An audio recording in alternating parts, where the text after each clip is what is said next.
নীরবে নিভৃতে কোটি কোটি টাকা হাতিয়ে নিছে সিগারেট কোম্পানিওয়ালারা। আপনাদেরকে আমরা বিভিন্ন সময় বিভিন্ন খাবারের রিভিউ দেই, কিন্তু এই সিগারেটের রিভিউ কখনো আমি দেই না, বা দিতে এটা সাহসও হয় না, কারণ সিগারেট খোরদেরকে কেউ পছন্দ করে না।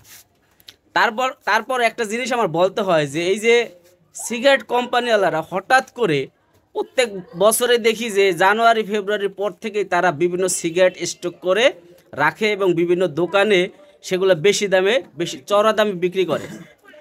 এতে আমাদের যারা সাধারণ বিড়িখোর ভাইয়েরা রয়েছে তাদের মনে কিন্তু খুবই কষ্ট হয়, কিন্তু এটা নিয়ে কোনো প্রতিবাদ হয় না, কারণ সিগারেট খোরদের কেউ পছন্দ করে না। তাই বলে প্রতিবাদ যেহেতু করবে না, তারপরও যে এই যে সিগারেট কোম্পানিওয়ালারা যে কোটি কোটি টাকা হাতিয়ে নিয়ে যাচ্ছে কয়েক মাসের ব্যবধানে, সেটা নিয়েও তো কথা বলা উচিত।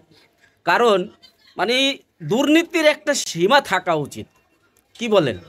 এই যে দেখেন কয়েক মাসে তারা, এই যে দেখেন হলিউড ডার্বির একটা বিষয় দেখেন, হলিউড ডার্বি ওরা কি করছে, 5 টাকার হলিউড এখন 8 টাকা বিক্রি করতেছে, 60 টাকা বিক্রি করতেছে।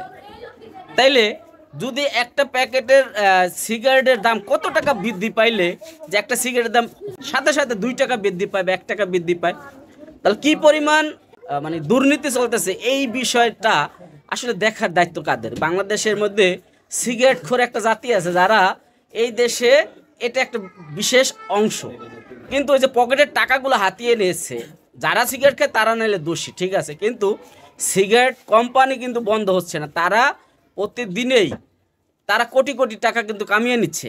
এখন বিষয় হচ্ছে যে এই যে একটা দুর্নীতি যাচ্ছে, এই দুর্নীতির প্রতিবাদ কে করবে? কেউ করতেছে না। তো আমরা চাচ্ছি যে যারা বিড়িখোর রয়েছেন তারা সবাই কমেন্ট করবেন এবং একত্রবোধ হবেন যে আজকে থেকে বিড়ি কেউ খাবেন না। কারণ বিড়ি যদি না খান তাহলে এরা বিক্রি করবে কার কাছে বিক্রি করবে? আজকে দেখেন 5 টাকার সিগারেট 8 টাকা করে ফলাইছে। তো এত বড় দুর্নীতি এই বাংলাদেশে হচ্ছে, এত টাকা ইনকাম করে নিচ্ছে, আর এটা কিন্তু জনগণের পকেট থেকে যাচ্ছে। একটা মানুষ যখন বিড়ি খায় তার দৈনিক 5 থেকে 10টা সিগারেট লাগে, আরো বেশি লাগে অনেকে। তো এইগুলো যদি কেউ কথা না বলে, আসলে বিড়িখোরদের পক্ষে কেউ কথা বলে না, বলতে চায় না, কিন্তু এই যে দুর্নীতি, এই যে হঠাৎ করে বাড়িয়ে নিচ্ছে, এই দুর্নীতির বিপক্ষে কেউ বলার থাকবে না। আপনারা কারা কারা বিড়ি খান, কে কোন সিগারেট খান, একটু কমেন্ট করে জানাবেন। আর এই যে হলিউড ডার্বের দাম যে 5 টাকা থেকে হঠাৎ করে 8 টাকা হয়ে গেছে, এইটা নিয়ে কি মানে কোনো আন্দোলন হওয়া উচিত কিনা?